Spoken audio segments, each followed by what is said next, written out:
हिंदवी स्वराज्याचे सरसंस्थापक छत्रपती शिवरायांना मानाचा मुजरा करतो। भारतीय राज्यघटनेचे शिल्पकार भारतरत्न डॉक्टर बाबासाहेब आंबेडकर यांना मानवंदना अर्पित करतो। आजच्या या अतिशय सुंदर कार्यक्रमामध्ये ज्यांनी आपल्याला प्रधानमंत्री आवास योजनेमध्ये रेकॉर्ड घरं दिली, मोदीजींच्या नेतृत्वात या देशामध्ये ग्रामविकास, पंचायत राज आणि कृषी या प्रमुख खात्यांची जबाबदारी सांभाळणारे आणि सगळ्यांचे मामाजी म्हणून परिचित असलेले केंद्रीय मंत्री शिवराज सिंग चौहानजी, मंचावर उपस्थित खासदार श्रीमंत उदयनराजे भोसलेजी, आपले मंत्री महोदय ग्रामविकास ज्यांनी हा रेकॉर्ड या ठिकाणी तयार केला ते जयकुमार गोरेजी, पालकमंत्री शंभूराज देसाईजी, आपल्या साताऱ्याचे भूमिपुत्र सार्वजनिक बांधकाम मंत्री श्रीमंत शिवेंद्रसिंहराजे भोसले, मंचावर उपस्थित महेशदादा शिंदे, मनोजजी घोरपडे, अतुलजी भोसले, सुनीलजी कांबळे, सचिनजी पाटील, रणजितसिंग नाईक निंबाळकर, दिलीप येळगावकर, नरेंद्र पाटील, डॉक्टर प्रिया शिंदे, राजू भोसले, अमित शुक्लाजी, शशिकांत सिंहजी, एकनाथ डवलेजी, चंद्रकांत पलकुंडवार, संतोष पाटील, रुबल अग्रवाल, निखिल पिंगळे, याशनी नागराजन, राजाराम दिघे, मदनदादा भोसले, अमोल मोहिते, आनंदराव पाटील, धैर्यशील कदम, सत्यजित सिंग पाटणकर, मंचावरील सर्व मान्यवर आणि या ठिकाणी मोठ्या संख्येने उपस्थित असलेल्या माझ्या सर्व लाडक्या बहिणी आणि तितक्याच लाडक्या भावांनो, आजचा दिवस हा अतिशय महत्वाचा दिवस आहे। 22 फेब्रुवारी 2025 ला माननीय शिवराज सिंग चौहानजींनी मोदीजींच्या नेतृत्वाखाली महाराष्ट्राला 30 लाख घरांचं एक पत्र त्या ठिकाणी दिलं आणि आपल्याला तो उपहार त्या ठिकाणी त्यांनी दिला। 30 लाख घरं एकत्रित मिळणं देशाच्या इतिहासातला रेकॉर्ड होता। आपण 2016 ते 2022 या कालावधीमध्ये मोदीजींनी आपल्याला 13 लाख घरं दिले, ज्यातले 12,90,000 घरं आपण पूर्ण केले।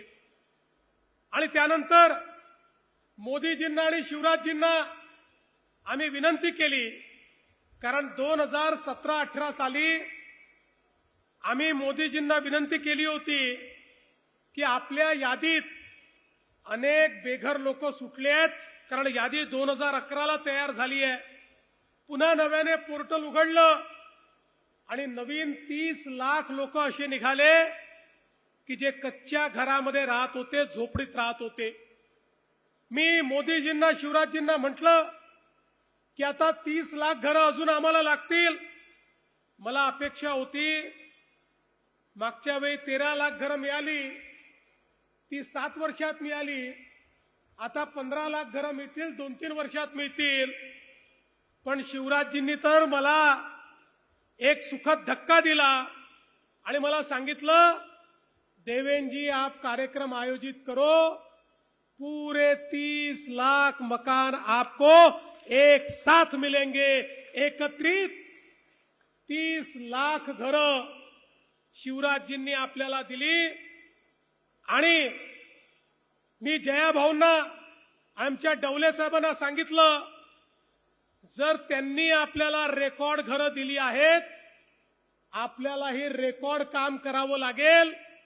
45 दिवसामध्ये घरांना मान्यता, 10 लाख घरांना पहिला हप्ता, आणि आज तर हा रेकॉर्ड बघा, एका वर्षामध्ये 5 लाख घरं पूर्ण करून त्याच्या चाव्या आज आपण त्याचं वितरण केलेलं आहे। हा देशातला रेकॉर्ड महाराष्ट्राने पूर्ण केलाय। आज पुन्हा 9,000 कोटी रुपये आपल्याला मिळालेले आहेत। हे 9,000 कोटी रुपये मिळाल्यामुळे पुढच्या वर्षी शिवराजजी असाच कार्यक्रम आम्ही करू. आज 5 लाख लोकांना चाव्या दिल्या, पुढच्या वर्षी 15 लाख लोकांना चाव्या आम्ही देऊ. आणि बंधू भगिनींनो, अरे गरीब कल्याणाचा विचार तर अनेक लोक मांडत होते, पण मोदीजी बघा 30 लाख घरं म्हणजे 1.25 कोटी लोकांना त्यांच्या घरावर छत मिळत आहे. 1.25 कोटी लोक जे झोपडीमध्ये राहत होते ते स्वतःच्या पक्क्या घरामध्ये या ठिकाणी चाललेले आहेत. आणि म्हणून आम्ही देखील निर्णय केला, घर झालं तर ते उत्तम झालं पाहिजे, म्हणून राज्याच्या वतीनंही त्याच्यात 50,000 रुपये दिले. आणि त्यासोबत हाही निर्णय घेतला, प्रधानमंत्री आवास योजनेच्या अंतर्गत ज्याला घर मिळेल त्याला जन्मभर इलेक्ट्रिसिटी फुकट मिळाली पाहिजे, म्हणून त्याला त्या ठिकाणी सोलर करता पैसे आम्ही देतो. त्याला कधीच इलेक्ट्रिसिटीचं बिल भरावं लागणार नाही. त्यामुळे गरीबाला त्या इलेक्ट्रिसिटीच्या पैशातनंही मुक्ती देण्याचं काम आपण केलेलं आहे. एवढंच नाही तर काही लोक असे होते, अर्ज केला पण जमिनीचा तुकडा देखील नव्हता, त्यांना घर तर मंजूर झालं पण जमीन नसल्यामुळे घर बांधता येत नव्हतं. त्यांना जमीन घेण्याकरता 1 लाख रुपये आपण दिले, सरकारी जमिनी दिल्या, वेगवेगळ्या प्रकारचे आरक्षण रद्द करून त्या ठिकाणी त्यांना जमिनी दिल्या. त्यामुळे त्यांना जमीनही मिळाली आणि घरही मिळालं. बंधू भगिनींनो, एखाद्याच्या जीवनामध्ये स्वतःचं घर मिळणं यापेक्षा मोठी अधिकारिता काही नसते. ते घर देण्याचं काम त्या ठिकाणी आपण केलेलं आहे. आणि आता तर बघा, आता ही जी यादी बनली, ही यादी बनल्यानंतर मागच्या वर्षी शिवराजजींनी पुन्हा सांगितलं, म्हणाले ये यादी भी थोड़ी पुरानी हो गई, कुछ लोग इसमें भी छूट गए होंगे. पुन्हा पोर्टल उघडलं, पुन्हा अर्ज मागवायला सांगितलंय. आता नव्याने अर्ज आमच्याकडे पुन्हा आले. आता शिवराजजींना म्हटलं, मामाजी और आपके भांजों के हमारे पास अर्जी आई है, अब उन भांजों का क्या करें. मामा जी ने कहा, जो नए भांजे और भांजिया आई है उनको भी मकान मिलेगा, त्यांनाही घर आम्ही देऊ, असं आत्ताच त्यांनी त्या ठिकाणी सांगितलं. आपलं जे स्वप्न आहे बेघर मुक्त महाराष्ट्र, महाराष्ट्रामध्ये एकही व्यक्ती या ठिकाणी बेघर राहणार नाही, सगळे पक्क्या घरामध्ये त्या ठिकाणी राहतील.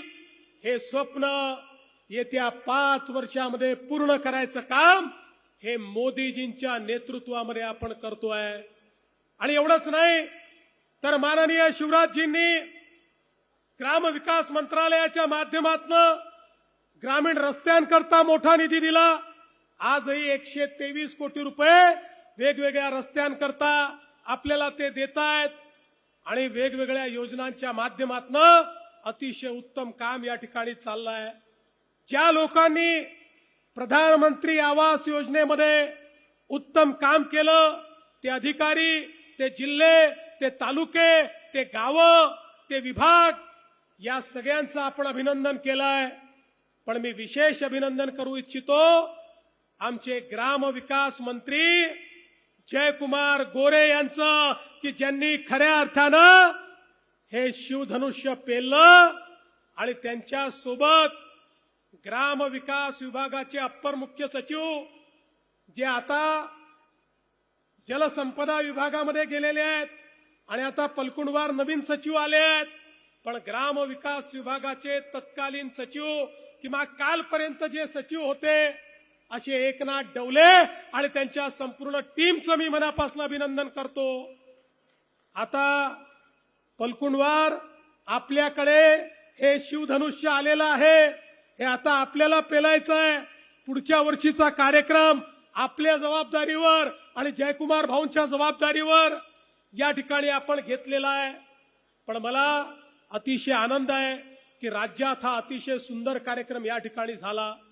यासोबत आमच्या शेतकऱ्यांकरता देखील माननीय शिवराजजींना आम्ही विनंती केली. विशेषतः आमचा कांद्याचा शेतकरी प्रचंड अडचणीत आहे. अनेक शेतकरी कांद्याला 1 रुपया भाव मिळतोय म्हणून कांदे फेकून द्यायला निघाले आहेत. आणि म्हणून शिवराजजींना मी सांगितलं, काय वाटेल ते करा, पण कांदा विकत घ्या. कांदा नाशिवंत आहे. कांदा याचं शेल्फ लाईफ खूप जास्त नाहीये. त्यामुळे त्याची खरेदी करून साठवणूक करून पुन्हा तो मार्केटमध्ये आणायचा, या सगळ्या गोष्टी अडचणीच्या असतात. पण तरी देखील आपल्या विनंतीला मान देऊन आजपासनं महाराष्ट्रामध्ये शिवराज सिंग चौहान साहेबांच्या नेतृत्वात, माननीय मोदीजींच्या नेतृत्वात 12 रुपये 35 पैशाने कांद्याची खरेदी सुरू होते. माझ्या कांदा उत्पादक शेतकऱ्याला देखील एक मोठा दिलासा या माध्यमातून या ठिकाणी प्राप्त होणार आहे. आणि अर्थातच सातारा जिल्ह्यात आल्यानंतर ऊसाच्या बद्दल बोललं नाही आणि साखर कारखानदारी बद्दल बोललं नाही, तर आमचे पालकमंत्री आणि आमचे राजे आमच्या हेलिकॉप्टरला उडूच देणार नाहीत. त्याच्यामुळे मी या ठिकाणी त्यांनाही आश्वस्त करतो, माननीय शिवराजजींच्या सोबत येत्या आठवड्यात दिल्लीमध्ये माननीय HM साहेबांची वेळ घेऊन आपल्या साखर कारखानदारीच्या संदर्भातली बैठक आपण लावणार आहोत. केंद्र सरकार आणि राज्य सरकार मिळून साखर कारखानदारी आणि ऊस उत्पादक शेतकरी यांच्यावरचं संकट हे देखील राज्य सरकार दूर करेल, हा विश्वास या निमित्ताने मी आपल्याला देतो. बंधू भगिनींनो, हे तुमचं सरकार आहे. या सरकारमध्ये शेतकऱ्यांचा विचार हा सर्वोपरी आहे. आम्ही या ठिकाणी या बजेटमध्ये निर्णय केला शेतकऱ्यांना कर्जमाफी देण्याचा. त्याची तयारी आमची सुरू आहे. 30 जून पूर्वी आमच्या शेतकऱ्यांना कर्जमाफी आम्ही देणार आहोत. आणि त्यासोबत ज्या शेतकऱ्यांनी प्रामाणिकपणे कर्ज भरलं त्यांना प्रोत्साहनपर राशी देखील आमच्या सरकारच्या माध्यमातून देणार आहोत. आणि यासोबत माझ्या एवढ्या लाडक्या बहिणी आहेत. मैं शिवराज जी आपको आश्वस्त करना चाहता हूं, आम्ही मागच्या 2 वर्षामध्ये 50 लाख लाडक्या बहिणींना लखपती दीदी केलाय. पण 50 लाखांवर आम्ही थांबणार नाही. माझ्या 1 कोटी बहिणी लखपती दीदी होतील आणि त्या खऱ्या अर्थानं आमच्या अर्थव्यवस्थेचं संचालन करतील. आणि खरं म्हणजे मोदीजींनी हे ओळखलं, 5 ट्रिलियनची अर्थव्यवस्था करायची असेल तर केवळ भावांच्या भरोश्यावर होऊ शकत नाही. ती करायची असेल तर बहिणींनाच या ठिकाणी अर्थव्यवस्थेमध्ये आणावं लागेल. आणि आता बहिणी उतरल्या तर 5 ट्रिलियनची अर्थव्यवस्था देशाची पूर्ण झाल्याशिवाय राहणार नाही, हा विश्वास देखील मी व्यक्त करतो. बंधू भगिनींनो, आज जगामध्ये मोठं संकट आहे. या संकटाच्या काळामध्ये मोदीजींनी काही अपेक्षा आपल्याकडनं व्यक्त केलेल्या आहेत. जसं आम्ही सांगितलं, हा येत्या 6 महिन्यातला आमचा शेवटचा मोठा कार्यक्रम असेल. आता मोठ्या कार्यक्रमांचं आयोजन आम्ही करणार नाही. बंधू भगिनींनो, लक्षात घ्या, मोदीजी या ठिकाणी जे सांगतायत ते देशहिताकरता सांगतायत. आज आपण जर बघितलं तर जगभरामध्ये इंधनाच्या किमतीत किती वाढ झाली. अमेरिकेमध्ये 51% वाढ आहे, ब्रिटनमध्ये 22% वाढ आहे, फ्रान्समध्ये 25% वाढ आहे, जपानमध्ये 35% वाढ आहे, जर्मनीत 27% वाढ आहे, इस्रायलमध्ये 30% वाढ आहे, दक्षिण कोरियात 30% वाढ आहे, इटलीमध्ये 30% वाढ आहे, सिंगापूरमध्ये 30% वाढ आहे, पाकिस्तान सारख्या देशात 200% वाढ आहे. आणि आमच्याकडे मात्र मोदीजींनी मात्र 3.5% वाढ या ठिकाणी केलेली आहे. आणि ती देखील आता इतके दिवस तर ती वाढ त्यांनी होऊ दिली नाही.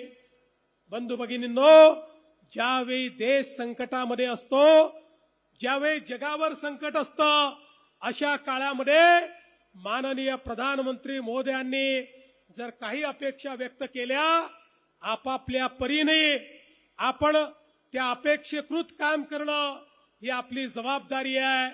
बंधू भगिनींनो, आपण देशभक्त आहोत आणि देशभक्ती ही अशा परिस्थितीमध्ये आपण किती देशाकरता त्याग करू शकतो याच्यावर अवलंबून असते.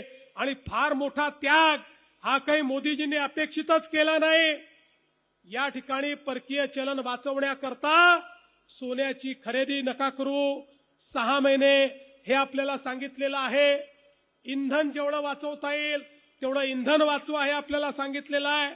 आणि त्याकरता वेगवेगळ्या उपाययोजना आपल्याला सांगितलेल्या आहेत. अनिर्बद्ध पद्धतीनं खतांचा उपयोग करू नका हे आपल्याला सांगितलेलं आहे. या सगळ्या गोष्टी या करण्यासारख्या आहेत. आपण हे करू शकतो. केवळ 6 महिने करायचं आहे. 6 महिन्यामध्ये विश्वाची घडी चांगली झाली की या सगळ्या गोष्टी करण्याची आवश्यकता आपल्याला पडणार नाही. मला विश्वास आहे प्रत्येक देशभक्त भारतीय, आणि हा महाराष्ट्र तर छत्रपती शिवरायांचा महाराष्ट्र आहे. ज्या महाराष्ट्रामध्ये छत्रपती शिवरायांनी सांगितल्यानंतर आपला जीव देण्याकरता देखील त्या ठिकाणी आमचे मावळे तयार राहत होते. अशा या महाराष्ट्रामध्ये आपापल्या परीनं जे जे शक्य आहे ते करण्याचा प्रयत्न आपण सगळे मिळून करूया हा विश्वास व्यक्त करतो. पुन्हा एकदा माननीय शिवराजजींचे मनापासून आभार मानतो, मोदीजींचे आभार मानतो आणि आपल्या ग्रामविकास विभागाचं मनापासून अभिनंदन करतो. आज एक अजून चांगला कार्यक्रम आपण हातामध्ये घेतला. या साताऱ्यामध्ये लोकशाहीर अण्णाभाऊ साठेंच्या पुतळ्याचं अनावरण झालेलं आहे. ज्या लोकशाहीर अण्णाभाऊ साठेंनी हा संदेश दिला की पृथ्वी ही शेषनागाच्या डोक्यावर नाही तर ती कामगाराच्या तळहातावर उभी आहे. त्या लोकशाहीर अण्णाभाऊ साठेंचं एक उत्तम अशा प्रकारचं स्मारक, एक पुतळा, त्याचे उद्घाटन झालं. त्यांना देखील मी नमन करतो. आणि या चांगल्या कार्यक्रमाकरता ज्या ज्या लोकांनी मेहनत केली त्या सगळ्यांचं अभिनंदन करून माझे 2 शब्द संपवतो. जय हिंद, जय महाराष्ट्र, भारत माता की जय.